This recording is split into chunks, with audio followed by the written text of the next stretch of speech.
এতে করে বাঙালি জনগণ খুবই ক্ষুব্ধ, কারণ তাদের ভোটের কোনো মূল্য দেওয়া হচ্ছে না। সৈনিকের কাছ থেকে অস্ত্র কেড়ে নেওয়া একটা বিরাট অপমানজনক বিষয়। বেগম জিয়ার সাথে আমার প্রথম পরিচয় 1968 সালে, যখন তার বয়স মাত্র 23 বছর। সেই সময়কার তরুণ ছাত্র সমাজকে যারা না দেখেছে তারা কল্পনাও করতে পারবে না যে বাঙালি কত দুঃসাহসিক একটি জাতি।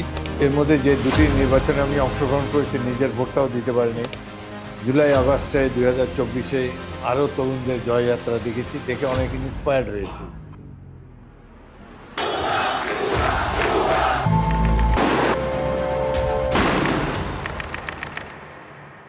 আসসালামু আলাইকুম সবাইকে, শুভ সন্ধ্যা। আমি রুবেদুল ইসলাম তাফিম আছি আপনাদের সঙ্গে দ্য আনফিল্টার টাইমসের আজকের জনগণ থেকে জনপ্রতিনিধির দ্বিতীয় পর্বে অতিথি হিসাবে আমাদের সাথে উপস্থিত আছেন ভোলা 3 লালমোহন তজুমুদ্দিনের পরপর 6 বারের নির্বাচিত সাবেক সংসদ সদস্য এবং মন্ত্রী বীর বিক্রম মেজর অবসরপ্রাপ্ত হাফিজউদ্দিন আহমেদ। আসসালামু আলাইকুম স্যার। ওয়ালাইকুম আসসালাম। স্যার কেমন আছেন? ভালো। স্যার আপনাকে আজকে দ্য আনফিল্টার টাইমসের পক্ষ থেকে স্বাগতম। স্যার আমরা যদি আপনার শৈশব সম্পর্কে একটু জানতে চাই, আপনার শৈশব কোথায় কিভাবে কেটেছে, শৈশবের স্মৃতিগুলো যদি আপনি আমাদের সাথে একটু শেয়ার করতেন। ধন্যবাদ, আমাকে আমন্ত্রণ জানাবার জন্য ধন্যবাদ। আমার জন্ম লালমোহনে 1944 সালের 29শে অক্টোবর, অর্থাৎ এখন আমার বয়স হলো 81 বছর কয়েক মাস। জন্মের পর থেকে পড়াশোনার জন্য আমি বরিশাল শহরে যাই। সেখানে আমার বাবা ডাক্তার আজহারউদ্দিন আহমেদ, তিনি একজন চিকিৎসক ছিলেন। পরবর্তীকালে 3 বার এই আসন থেকে পাকিস্তানি আমলে জাতীয় সংসদ সদস্য নির্বাচিত হয়েছিলেন। বরিশালে আমার শিক্ষা জীবন অতিবাহিত হয় বরিশাল জেলা স্কুলে, সেখান থেকে ম্যাট্রিক, ব্রজমোহন কলেজ থেকে ইন্টারমিডিয়েট আর্টস IM। 1961 সালে ঢাকা বিশ্ববিদ্যালয়ে রাষ্ট্রবিজ্ঞানে অনার্স নিয়ে আমি ভর্তি হই। 64 সালে BA অনার্স ডিগ্রি লাভ করি এবং 65 সালে এই রাষ্ট্রবিজ্ঞান বিভাগে এই রাষ্ট্রবিজ্ঞান সাবজেক্ট নিয়েই আমি মাস্টার্স করি। আমি খেলাধুলা নিয়ে খুবই ব্যস্ত ছিলাম। শিক্ষা জীবনে পড়াশোনা যা করেছি তার চেয়ে বেশি খেলাধুলাতে বেশি সময় দিয়েছি। তবে ছাত্র হিসাবে খারাপ ছিলাম না। বিশ্ববিদ্যালয়ের ছাত্র হিসাবে তখনকার সময়ের 75 টাকা করে স্কলারশিপ পেতাম, যেটার নাম ছিল ইন্টারনাল ট্যালেন্ট স্কিম স্কলারশিপ। সেই স্কলারশিপের টাকা, ফুটবলের টাকা, এগুলো নিয়ে খুব রাজার হালে দিন কাটিয়েছি ছাত্র জীবনে। আমার একটা মোটর বাইক ছিল, ভেসপা মোটরসাইকেল। তারপরে আমার বন্ধু বান্ধবদেরকে নিয়ে তখনকার বিখ্যাত চাইনিজ রেস্টুরেন্ট চুচিনচৌ, এখানে প্রায়ই খাওয়া দাওয়া করতাম। আর যেহেতু ঢাকা মোহামেডান স্পোর্টিং দলের খেলোয়াড় ছিলাম, সবচেয়ে জনপ্রিয় এই দল, সুতরাং এক কথায় বলতে গেলে হিরো ছিলাম ঢাকা বিশ্ববিদ্যালয় জগতে, মেইনলি খেলাধুলার জন্যে। এবং আমি একসময় পাকিস্তান জাতীয় দলের খেলোয়াড় হই। আমি একমাত্র বাঙালি। 1967 সালে পাকিস্তান ফুটবল টিম, জাতীয় ফুটবল টিম রেঙ্গুনে খেলতে যায়। এই দলের আমি একমাত্র বাঙালি সদস্য ছিলাম। তো খেলাধুলা এবং পড়াশোনা নিয়ে মোটামুটি আমার বিশ্ববিদ্যালয় জীবন, ছাত্র জীবন ভালোই কেটেছে। স্যার তারপরে এই যে পড়াশোনা থেকে আপনি চলে গেলেন আপনার সামরিক বাহিনীতে, সেইখানে আমরা অনেক জায়গায় শুনেছি যে আপনার বাবা ডক্টর আজহারউদ্দিন স্যার চাইতেন যে আপনি পাকিস্তানের কোনো সরকারি চাকরি করেন। তো এই আসলে অনুক্রমটা, এই পরিস্থিতিটা আপনার সামনে কিভাবে আসে পরবর্তীতে? আমি যখন ছাত্র অবস্থায় খেলাধুলা নিয়ে পাগল ছিলাম, খেলা পাগল ছিলাম, সে সময় খেলাধুলার কোনো কদর ছিল না দেশে। যারা খেলাধুলা তারাই করতো, যারা করতো তাদেরকে বখাটের ছেলে হিসেবেই চিহ্নিত করা হতো এবং খেলাধুলার কোনো খেলোয়াড়দের কোনো সামাজিক মর্যাদাও ছিল না। আমার পিতা সবসময় আমাকে চাপ দিতেন যে তুমি খেলাধুলা বাদ দিয়ে পড়াশোনায় একটু মনোনিবেশ করো। ছাত্র হিসাবে ভালো ছিলাম, উনি জানতেন যে আমি পড়াশোনা করলেই ভালো রেজাল্ট করতে পারবো। কিন্তু আমি পিতার কথায় কর্ণপাত না করে খেলার পিছনে বেশি সময় দিয়েছি। বিশেষ করে জাতীয় দলের হয়ে বিদেশে যাবোটাবো, এইসব নানান ধরনের রঙিন স্বপ্নে বিভোর ছিলাম।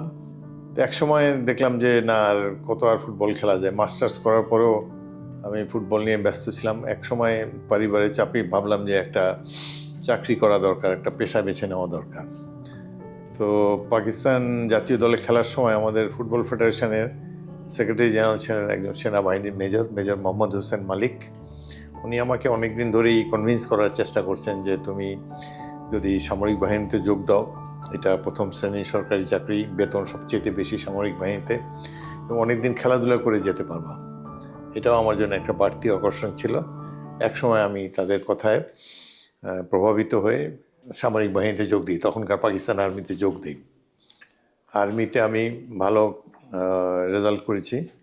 পড়াশোনায় পরীক্ষায় প্রথম স্থান অধিকার করেছিলাম এবং সেখানেই প্রথম পরিচয় হয় মেজর জিয়াউর রহমান তার সাথে, যিনি আমাদের প্রশিক্ষক ছিলেন, পরবর্তীকালে বাংলাদেশের মহান রাষ্ট্রপতি। তো মেজর জিয়াউর রহমান আমাকে বলেন যে ইস্ট বেঙ্গল রেজিমেন্ট বাঙালিদের ভবিষ্যৎ, এই রেজিমেন্টের সৈনিকেরা সবাই বাঙালি, তুমি এখানে জয়েন করো। সেইভাবে আমি ইস্ট বেঙ্গল রেজিমেন্টে জয়েন করি, প্রথম ব্যাটালিয়ানে। 1968 সালে কমিশন পাই যশোর ক্যান্টনমেন্টে। আমার এই ব্যাটালিয়ান মানে 700 সৈনিক। তার মুক্তিযুদ্ধের পর্বটা কিভাবে শুরু হয়েছিল? আপনি সামরিক বাহিনী থেকে কখন সিদ্ধান্ত নিলেন যে মুক্তিযুদ্ধে যাওয়া উচিত? যশোর ক্যান্টনমেন্টে যখন আমি প্রথম ইস্ট বেঙ্গলে যোগদান করি, তারপরও আমি পাকিস্তান জাতীয় দলের সাথে ইরান এবং তুরস্ক দুটি দেশে খেলতে যাই। 71 সালে বাংলাদেশের পরিস্থিতি ছিল টালমাটাল। 10 million people fleeing East Pakistan.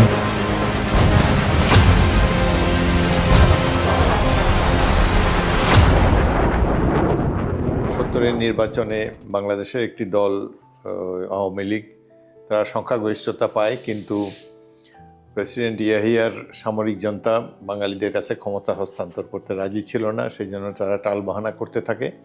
এতে করে বাঙালি জনগণ খুবই ক্ষুব্ধ, কারণ তাদের ভোটের কোনো মূল্য দেওয়া হচ্ছে না। এহেন সময় জানুয়ারি ফেব্রুয়ারি মাসে আমি পাকিস্তানের মুলতান শহরে জাতীয় ফুটবল প্রতিযোগিতা নিয়ে ব্যস্ত ছিলাম। 16ই মার্চ তারিখে আমাদেরকে বলা হলো যশোর ক্যান্টনমেন্ট নিজ নিজ কর্মস্থলে যোগ দেওয়ার জন্য। এর মধ্যে বাংলাদেশে যে উত্তাল পরিস্থিতি, 7ই মার্চে শেখ মুজিবুর রহমানের ভাষণ এবং একটি অসহযোগ আন্দোলনের সূত্রপাত, এসব সম্পর্কে পশ্চিম পাকিস্তানে থাকার কারণে আমি কিছুই জানতে পারিনি। তো 16ই মার্চ তারিখে 71 সালে আমি ঢাকা এয়ারপোর্টে এসে নামলাম। সেখান থেকে সরাসরি ট্রেনে করে যশোর এলাম। যশোরে এসে দেখি যে আমাদের ব্যাটালিয়ানে 700 সৈনিক থাকার কথা, এর মধ্যে 350 ছুটিতে আছে, কারণ আমাদের পশ্চিম পাকিস্তানে যাওয়ার নির্দেশ এসেছিল। এই 350-এর মধ্যে 300 জন কুষ্টিয়া যশোর সীমান্ত এলাকায়, সেখানে সামরিক মহড়ায় নিয়োজিত, শীতকালীন ট্রেনিং এক্সারসাইজ। সেখানে আমি যোগ দিলাম তাদের সাথে।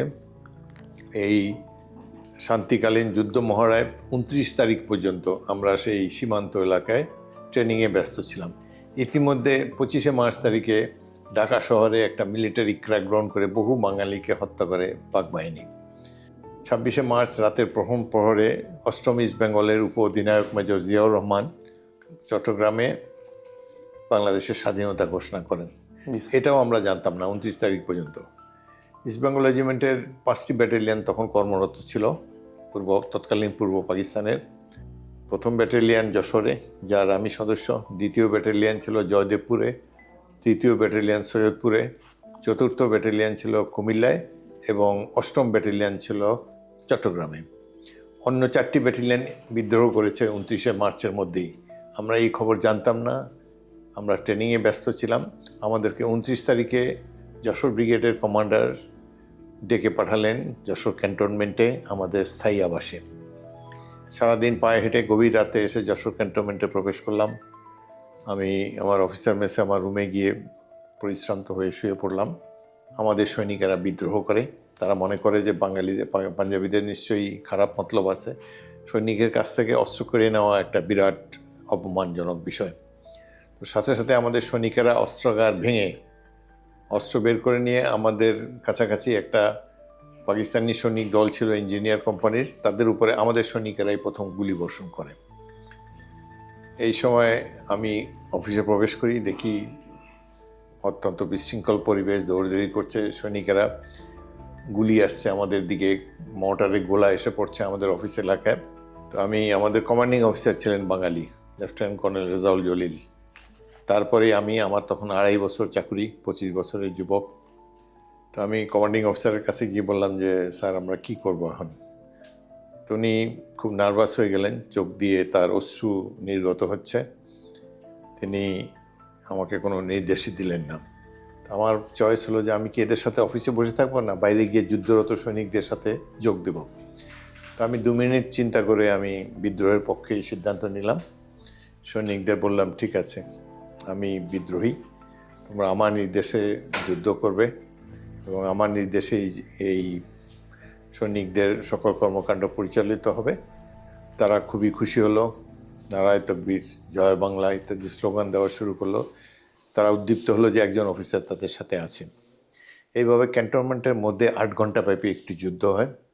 পাকিস্তানিরা যেহেতু ইতিমধ্যে অন্যান্য বাঙালি সৈনিকদের ইউনিট বিদ্রোহ করেছে, তারা জানতো যে আমরাও আজও কালো বিদ্রোহ করব। সুতরাং তারা সব প্রস্তুতি নিয়েছিল এবং আমরা বিদ্রোহ করার 20 মিনিটের মধ্যেই তারা আমাদের উপরে আক্রমণ চালায়। তো আমরা সেসব আক্রমণ প্রতিহত করি। আমাদের সেই কমান্ডিং অফিসারের পাশে একজন বাঙালি সেকেন্ড লেফটেন্যান্ট ছিল, তোমাদের মতোই তরুণ বয়সী সেকেন্ড লেফটেন্যান্ট, ফৌজদারহাট ক্যাডেট কলেজের ছাত্র। তাকে আমি ইশারা করে ডেকে বাইরে আনলাম। আমি বললাম যে আমি তো বিদ্রোহ করেছি, তুমি কি করবে? সে বললো, স্যার আমি তো আছি আপনাদের সাথে, আমি বাঙালি, let us fight it out. তো তাকে আমি রক্ষণভাগের একটা দায়িত্ব দিলাম। তা সামরিক কায়দায় ছোট ছোট গ্রুপে ওই গুলি বৃষ্টির ভিতর দিয়ে প্রায় 1000 গজ দূরে একটি গ্রামে গেলাম, যার নাম খিতিবদিয়া। ওইখানে প্রবেশ করে দেখি যে, যেহেতু 30শে মার্চের কথা আমি বলছি, সেখানে দেখি যে হাজার হাজার ছাত্র, যুবক, সাধারণ মানুষ দা, খন্তা, কুড়াল, লাঠিসোঁটা, দেশীয় অস্ত্রশস্ত্র নিয়ে দাঁড়িয়ে আছে। নারায়ে তাকবীর, আল্লাহু আকবার বলছে, আমাদেরকে জড়িয়ে ধরছে, গাছ থেকে ডাব পেড়ে খাওয়ায় এবং আমাদেরকে অভিনন্দন জানায় বিদ্রোহ করার জন্যে। তাদের কাছ থেকেই জানতে পারলাম যে বেঙ্গল রেজিমেন্টে আর 4টি ব্যাটালিয়ন ইতিমধ্যেই বিদ্রোহ করেছে, সারা দেশে মুক্তিযুদ্ধ শুরু হয়েছে। আমার জন্য এটি খুব আনন্দের এবং স্বস্তিদায়ক খবর ছিল, কারণ আমি ভেবেছিলাম বাংলাদেশে আমি একাই বোধহয় বিদ্রোহ করেছি, আমার পরিণতি খুবই ভয়ঙ্কর হবে। তো যখন দেখতে পেলাম যে সারা দেশে মুক্তিযুদ্ধ শুরু হয়ে গেছে, পাকিস্তানি সামরিক জনতার বিরুদ্ধে সাধারণ জনগণ জেগে উঠেছে, ছাত্র সমাজ মাঠে নেমেছে, তখন আমি খুবই খুশি হলাম। এবং এরপরে যশোর, কুষ্টিয়া এই অঞ্চলে আমি পুরো মে মাস পর্যন্ত ছিলাম। আমাকে ইতিমধ্যে ভারতীয় সেনাবাহিনী ভিতরে এসে আমার সাথে যোগাযোগ করে। লেফটেন্যান্ট কর্নেল মেঘ সিং বলে একজন সেনা অফিসার, তার সাথে পরামর্শ করে আমি আমার সেনা দলকে বেনাপোল এরিয়াতে নিয়ে আসি। বেনাপোল থেকে 6 মাইল পূর্ব দিকে যশোরের দিকে কাগজপুকুর নামে একটি গ্রামে আমি রক্ষণব্যূহ স্থাপন করি।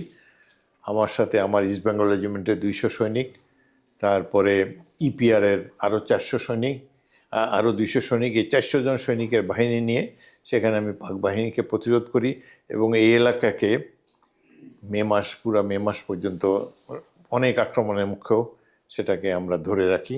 পাক বাহিনীর অনেক ক্ষয়ক্ষতি এখানে হয়। এই সময় 17ই এপ্রিল তারিখে মেহেরপুরে বৈদ্যনাথ তলায় গঠিত হয় বাংলাদেশের প্রথম সরকার। কর্নেল ওসমানীর সাথে দেখা হলো। তিনি আমাকে বললেন যে আমার ব্যাটালিয়নের জন্য আরও 600 ছাত্রকে রিক্রুট করার জন্যে, এটাকে 800 সৈনিকের পূর্ণাঙ্গ একটি ব্যাটালিয়নে রূপান্তরিত করার জন্যে।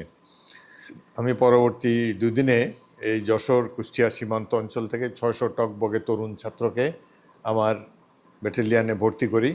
কিন্তু এরা একেবারেই গ্রামের ছাত্র, কোনোদিন একটা রাইফেল স্পর্শ করে দেখে নেই, তাদেরকে সামরিক ট্রেনিং সম্পর্কে কোনো ধারণা নেই।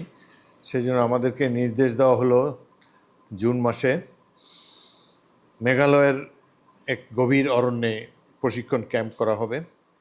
সেখানে জুন মাসের প্রথম সপ্তাহে আমি গেলাম আমার এই 800 জনের লোকবল নিয়ে, ট্রেনে করে আমাদের নিয়ে যাওয়া হলো। সেখানে দেখা হলো আবার আমাদের প্রশিক্ষক মেজর জিয়াউর রহমানের সাথে। প্রথম, তৃতীয় এবং অষ্টম ইস্টবেঙ্গল নিয়ে গঠিত হলো বাংলাদেশ সেনাবাহিনীর প্রথম ব্রিগেড জেড ফোর্স। তিনি তার অধিনায়ক জিয়াউর রহমান, তার নামের আদ্যক্ষর দিয়েই এই বাহিনীর নামকরণ। সেখানে 1.5 মাস ট্রেনিং দিলাম আমরা এই তরুণ ছাত্রদেরকে। 1.5 মাসের ট্রেনিং পেয়ে তারা দক্ষ যোদ্ধায় পরিণত হলো। এদের level of motivation was very high. তারা স্বদেশপ্রেমে উজ্জীবিত লড়াকু তরুণের দল, ঘরবাড়ি ছেড়ে যুদ্ধ করার জন্যই এসেছে মুক্তিযুদ্ধে। সেই সময়কার তরুণ ছাত্র সমাজকে যারা না দেখেছে তারা কল্পনাও করতে পারবে না যে বাঙালি কত দুঃসাহসিক একটি জাতি এবং দেশের স্বাধীনতার জন্য কিভাবে তারা পরিবার পরিজন ফেলে রেখে দৌড়ে এসে মৃত্যুকে আলিঙ্গন করার জন্য ব্যগ্র হয়ে মুক্তিবাহিনীতে যোগ দিয়েছে। 1.5 মাস পরে তারা যখন কিছুটা সামরিক প্রশিক্ষণ লাভ করেছে, তাদেরকে নিয়ে কয়েকটি যুদ্ধে আমরা অংশগ্রহণ করি। এর মধ্যে একটি আক্রমণ ছিল জামালপুরের সীমান্ত ঘাঁটি কামালপুর আক্রমণে।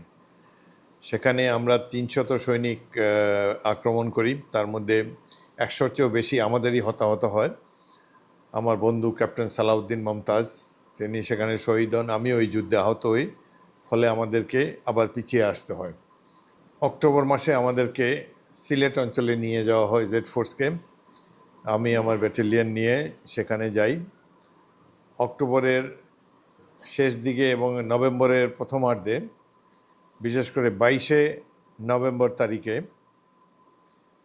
ভারতীয় বাহিনী বিভিন্ন সেক্টরে বাংলাদেশের অভ্যন্তরে প্রবেশ করে। তারা ট্যাঙ্ক এবং অন্যান্য যুদ্ধাস্ত্র নিয়ে পাক বাহিনীর উপরে ভয়াবহ আক্রমণ চালায়।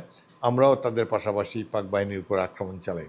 26শে নভেম্বর তারিখে আমি জকিগঞ্জের 4 গ্রাম নামে একটি এলাকায় পাক বাহিনীর উপরে আক্রমণ চালিয়ে 4 গ্রাম দখল করি। এরপর পাক বাহিনী সিলেটের দিকে পশ্চাদপসরণ শুরু করে। আমরাও তাদের পেছনে পেছনে এগুতে থাকি সিলেটের দিকে। 28শে নভেম্বর তারিখে জকিগঞ্জের গৌরীপুর নামে এক গ্রামে আমরা রাতে রক্ষণবুহ স্থাপন করি। খুব সকালে পাক বাহিনীর 31 পাঞ্জাব রেজিমেন্ট আমাদের উপর আক্রমণ চালায়। এই আক্রমণে তাদের 80 জন নিহত হয় এবং তাদের কমান্ডার মেজর সরোয়ার নিহত হয়। আমরাই তাদেরকে দাফন করি এবং তাদের 32 জনকে জীবিত অবস্থায় আমরা বন্দী করি, পাঞ্জাবি সৈনিকদেরকে।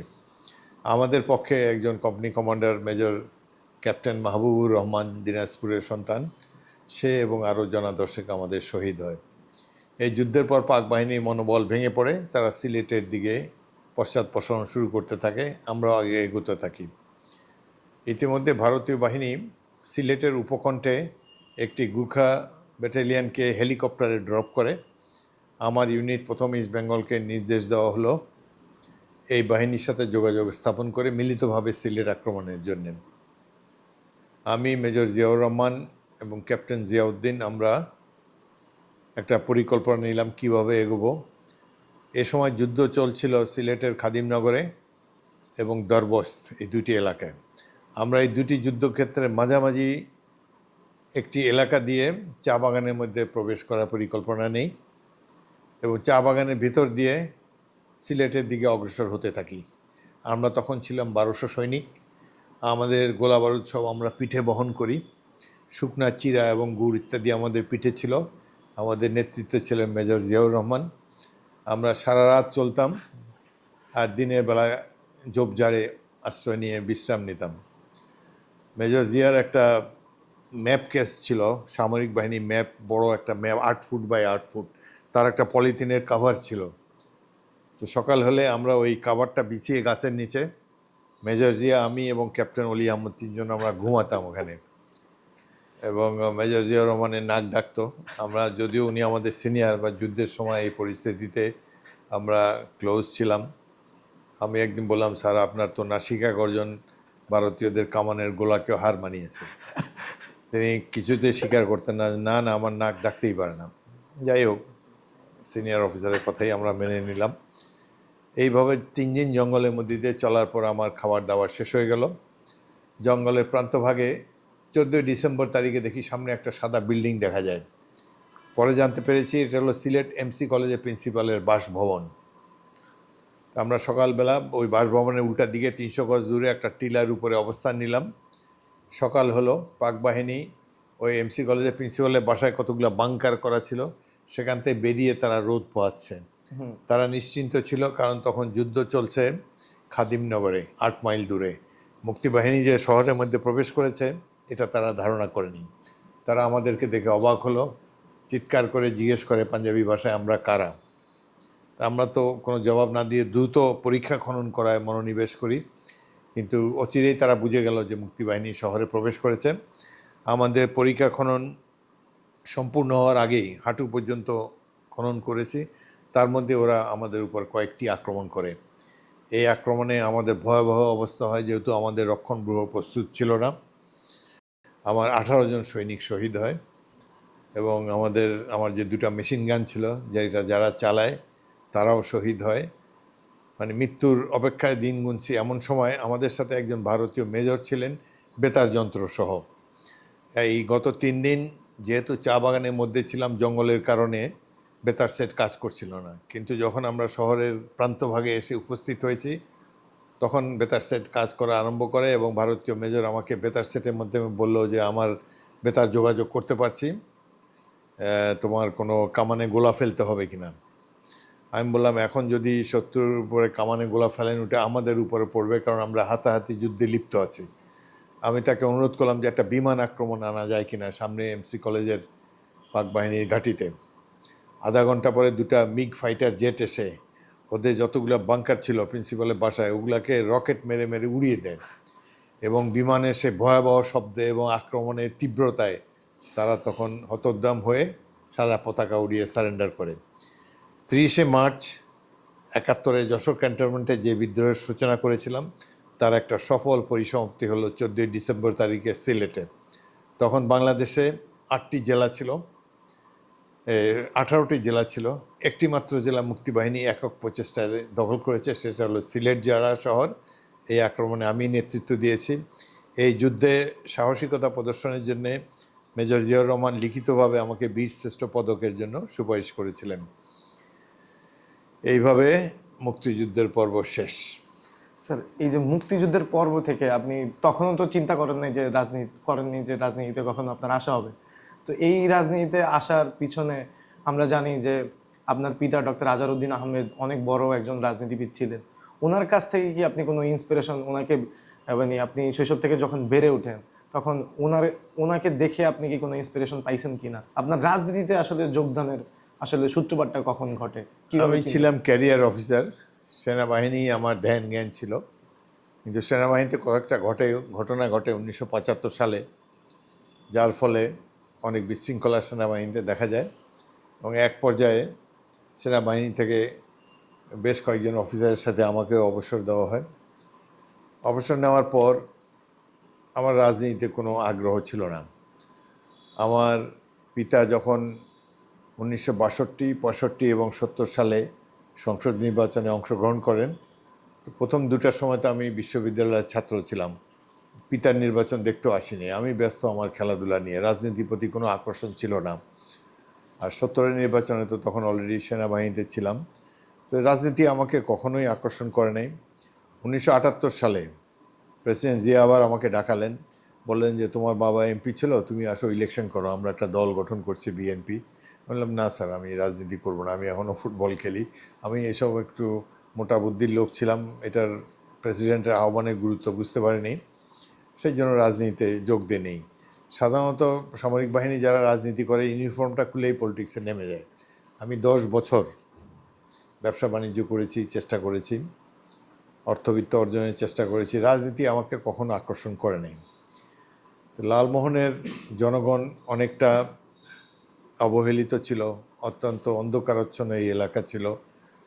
যেহেতু আমার দেশব্যাপী সুনাম আছে খেলোয়াড় হিসাবে, মুক্তিযোদ্ধা হিসাবে, লালমোহনে কিছু যুবক আমাকে অনুরোধ করে যে আপনি রাজনীতিতে আসেন। আমার পিতা কখনোই চাইতেন না আমি রাজনীতি করি, তিনি চাইতেন যে আমি একজন সিভিল সার্ভেন্ট হই, চাকরি বাকরি করে একটা সম্মানজনক জীবনযাপন করি। তো সুতরাং পারিবারিকভাবে রাজনীতির জন্য কোনো উৎসাহ পাইনি। আমি এই লালমোহনের কিছু কিছু যুবক সাধারণ মানুষের আহ্বানে সাড়া দিয়ে 86 সালে রাজনীতিতে যোগদান করি, সহজেই সংসদ সদস্য নির্বাচিত হই। তারপরে এই এলাকা তখনকার লালমোহন যে ছিল এখন কেউ কল্পনাও করতে পারবে না। আমি যখন এমপি হই, লালমোহনে একটাই রাস্তা, ভোলা চট্টগ্রাম রাস্তা, সেটাও ইট বিছানো, কোনো পাকা রাস্তা এই লালমোহন থানায় ছিল না। তো দিনে তো আরও নাই, আরও খারাপ অবস্থা। তো আমি মোটামুটিভাবে সামরিক বাহিনীর সদস্যদেরকে ব্যবহার করে, আমার বন্ধুবান্ধবকে ব্যবহার করে এবং সরকারকে প্রভাবিত করে অনেকগুলো রাস্তা এই লালমোহনে করি। লালমোহন ছিল তখন, লালমোহন থেকে হরিগঞ্জ 2 মাইল যাওয়া যেত, এদিকে সাতবাড়িয়া 1 মাইল যাওয়া যেত, তারপরে সাঁকো আর সাঁকো, কোনো রিক্সাও চলতো না। যার ফলে আমি যোগাযোগ ব্যবস্থা উন্নয়নের জন্য পদক্ষেপ গ্রহণ করি, যোগাযোগ মন্ত্রীকে এখানে নিয়ে আসি। প্রথম বছরই আমি 29টা বড় ব্রিজ করি। এই যে ডাকমালানো যেতে যে বড় ব্রিজটা, হাসপাতালের ব্রিজ, হরিগঞ্জের ব্রিজ, চতলা ব্রিজ, তারপরে এই যে কলেজের সামনে যে বড় ব্রিজটা, এই ধরনের 29টা ব্রিজ করি, যার ফলে যোগাযোগ ব্যবস্থা পুনঃস্থাপিত হয়। অনেকগুলো পাকা রাস্তা করি। লালমোহনে কোনো বিদ্যুৎ ছিল না, আমার প্রচেষ্টা এখানে বিদ্যুৎ আসে। লালমোহন ছিল একটা গ্রাম, সন্ধ্যার পরে শুধু কপিবাতি, আর কোনো জীবনের কোনো স্পন্দন চিহ্ন সেখানে দেখা যেত না। আমি উদ্যোগ নেই, লালমোহনকে বিদ্যুতায়িত করি। প্রথম বিদ্যুতের খাম্বা লালমোহন ডাকবাংলো পোলের গোড়ায় আমি স্থাপন করি। এখন ওই দৃশ্য মনে ভাসে। আজকে তো আলোকমালায় উদ্ভাসিত লালমোহন। এই বিদ্যুৎ আমি এখানে এনেছিলাম, এই লালমোহনের মতো গণ্ডগ্রামকে একটি পৌরসভায় রূপান্তরিত করি আমি। আজকে এটি প্রথম শ্রেণীর পৌরসভা, বাড়ি বাড়িতে পাইপের মাধ্যমে পানীয় জল সরবরাহ করা হয়। এইসব নাগরিক সুবিধা আমি ব্যবস্থা করেছি। এটি করতে গিয়ে আমার ব্যক্তিগত জীবন বিপর্যস্ত হয়েছে। কোনো ব্যবসা বাণিজ্য করি নেই, আমার পরিবারের দিকেও খেয়াল করি নেই। আমি লালমোহন আর তজুমুদ্দিনের মানুষের কল্যাণে নিজেকে নিবেদন করেছি, এগুলো নিয়ে থাকতাম। যার ফলে এখন ঢাকা শহরে আমার কোনো বাড়ি নেই, ব্যাংক ব্যালেন্স তেমন নাই, এবং তা নিয়ে আমার কোনো আক্ষেপও নাই। এই যে জনগণের স্নেহ ভালোবাসা পেয়েছি, এটাই আমার জন্য একটা বিরাট পুরস্কার। 1991 সালে স্বতন্ত্র প্রার্থী হিসাবে নির্বাচনে দাঁড়িয়েছিলাম।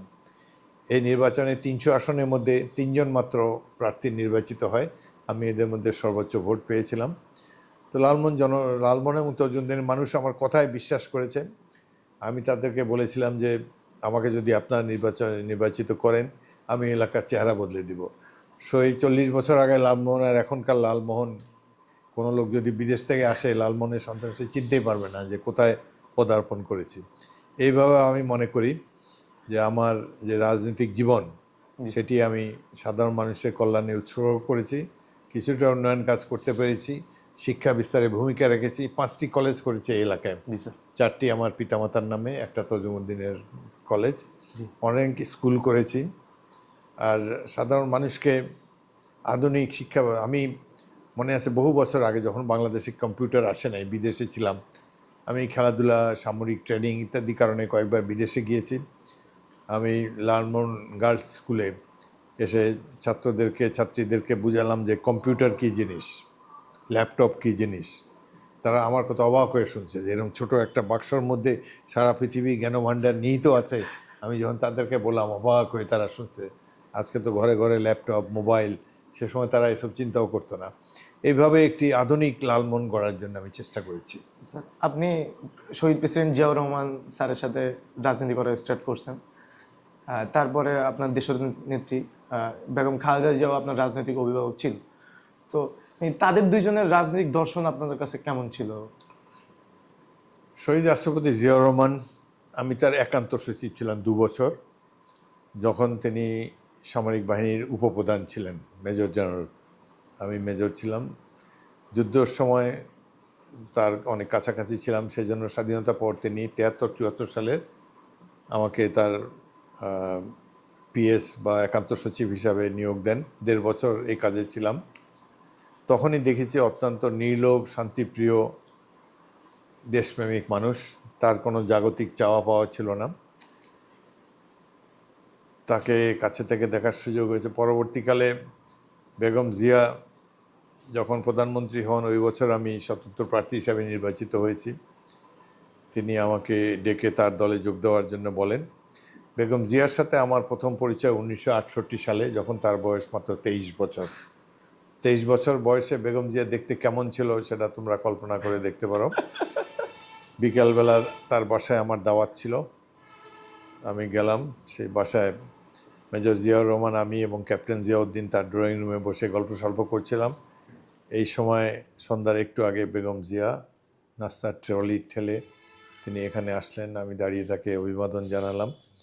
তো চা নাস্তা খাওয়ার ফাঁকে ফাঁকে তার সাথে আমি অবাক হয়ে দেখলাম যে বাঙালিদের মতো এত সুশ্রী মহিলা সাধারণত দেখা যায় না। সেই থেকে তার পরিচয়। পরবর্তী রাজনৈতিক জীবনে তিনিও কোনোদিন চিন্তা করেন নাই রাজনীতি করবেন। রাজনৈতিক ক্ষেত্রে তার কৃতিত্ব আমি জিয়াউর রহমানের চেয়ে বেশি যাই। জিয়াউর রহমান সেনাবাহিনীর প্রধান ছিলেন। তিনি সেনাবাহিনী প্রধান থেকে প্রেসিডেন্ট হওয়া একটা স্টেপ নেওয়ার ব্যাপার, এবং জনগণের ডাকে সাড়া দিয়ে জিয়াউর রহমান রাষ্ট্র পরিচালনার দায়িত্ব নেন। তার আগ্রহ ছিল না, কিন্তু 7ই নভেম্বরে সিপাহী জনতার বিপ্লবের মাধ্যমে তাকে জনগণের ইচ্ছার কারণেই তাকে রাষ্ট্রপতির দায়িত্ব গ্রহণ করতে হয়। অপরদিকে বেগম জিয়া যখন রাজনীতিতে আসেন, তখন তিনি বিরোধী দলে।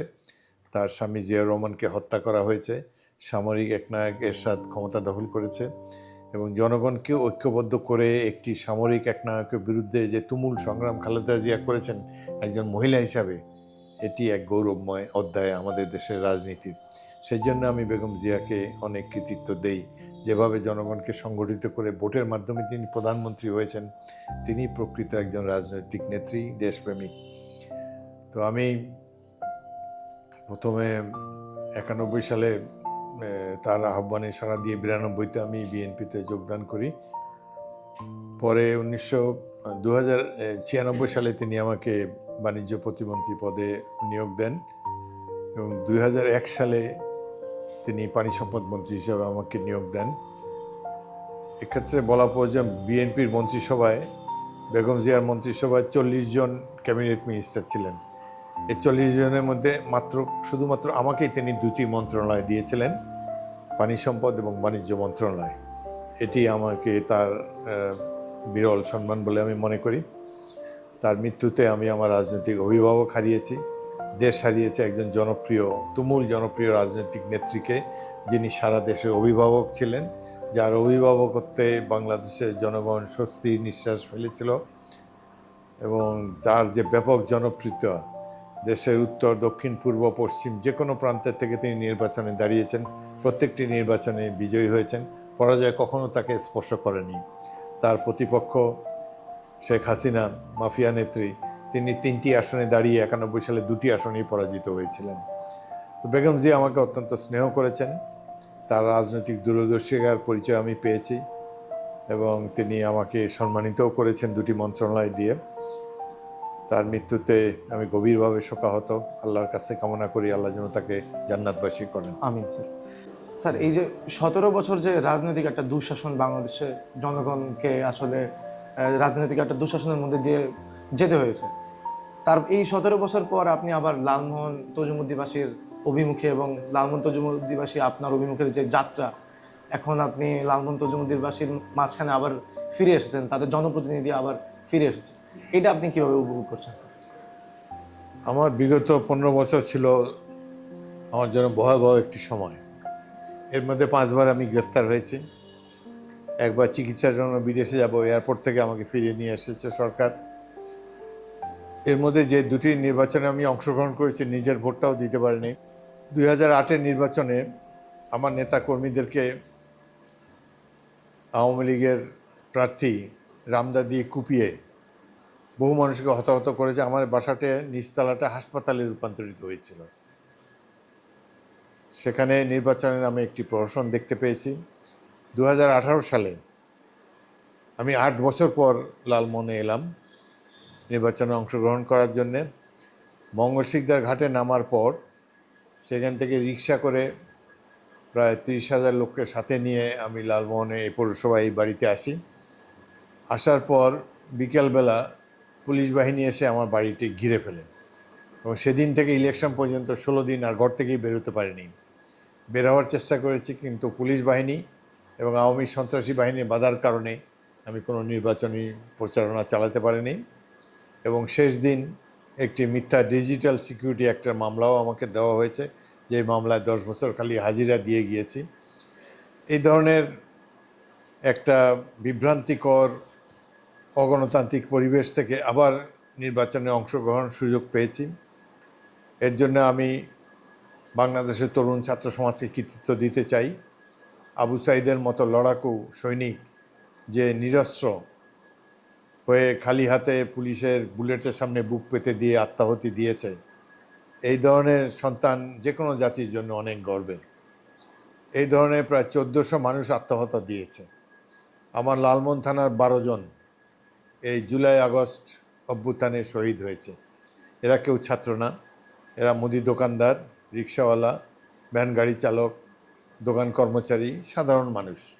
আমি অবাক হয়ে ভাবি, দেশের শিক্ষিত মানুষ, সো কল্ড এনলাইটেন লোকেরা ঘরে বসে বসে টেলিভিশন দেখে, রাস্তায় নামে না। আর এই ধরনের লোক, যার দুবেলা খাবারের সংস্থান নাই, সে এসে গণতন্ত্রের জন্য জীবন দিয়ে যাচ্ছে, মাফিয়াতন্ত্রের অবসানের জন্যে রাজপথে সংগ্রাম করছে। এটি আমাদের জন্য একটা বিরাট একটা ইন্সপিরেশন। তো এইভাবে তাদের আত্মত্যাগের বিনিময়ে এই মাফিয়া নেত্রী শেখ হাসিনা বিদায় হয়েছে।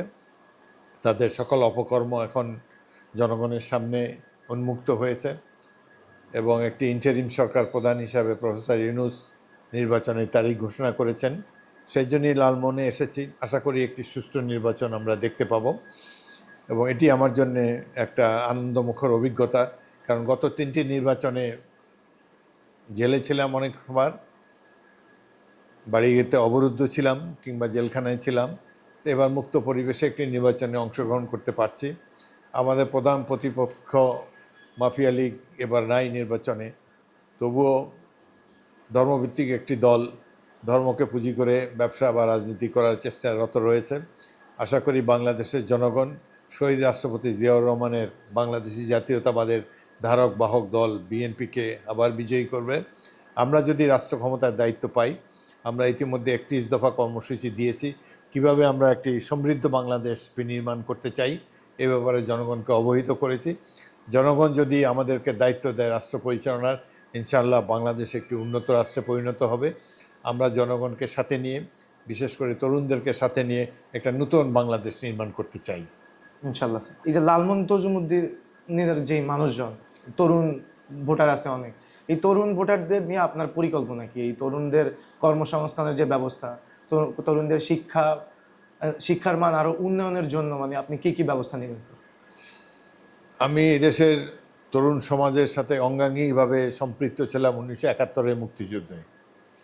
তারপর আমি যে নিজেই 600 ছাত্রের কমান্ডার ছিলাম। জি স্যার। এবারও আমার যে রাজনৈতিক দলে অনেক তরুণ আছে। জুলাই আগস্টে 2024-এ আরও তরুণদের জয়যাত্রা দেখেছি, দেখে অনেক ইন্সপায়ার্ড হয়েছি। আমি সারা বিশ্ব ভ্রমণ করেছি, অনেক উন্নত দেশ, তাদের মাথাপিছু আমাদের চেয়ে বেশি, কিন্তু আমাদের মতো লড়াকু সৈনিক তাদের নাই।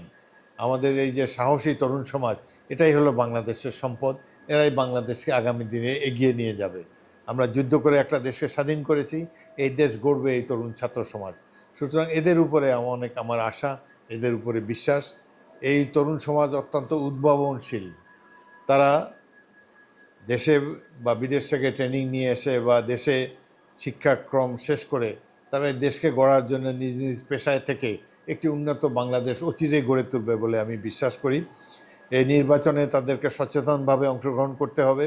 বাংলাদেশে কিসে মঙ্গল, কিভাবে এই দেশটি উন্নত বিশ্বের সমান হতে পারে, এই জন্য তাদের চিন্তা ভাবনা করতে হবে। শিক্ষাক্ষেত্রে আমরা অনেক পিছিয়ে আছি। আমি ঢাকা বিশ্ববিদ্যালয়ের ছাত্র, 4 বছর সেখানে পড়েছি। দুঃখের বিষয়, এখন বিশ্বের 500 বিশ্ববিদ্যালয়ের তালিকা বেরোচ্ছে, ঢাকা বিশ্ববিদ্যালয় তার মধ্যে নেই। আমাদের শিক্ষকরা রাজনীতি নিয়ে ব্যস্ত, ছাত্ররা ততোধিক ব্যস্ত রাজনীতি নিয়ে। তারা দুদিন পরে পরে শাহবাগে মোড়ে যানজট সৃষ্টি করে দাবি দেওয়া আদায় করে, কিন্তু শিক্ষাক্ষেত্রে অনেক ঘাটতি আমাদের রয়ে গিয়েছে।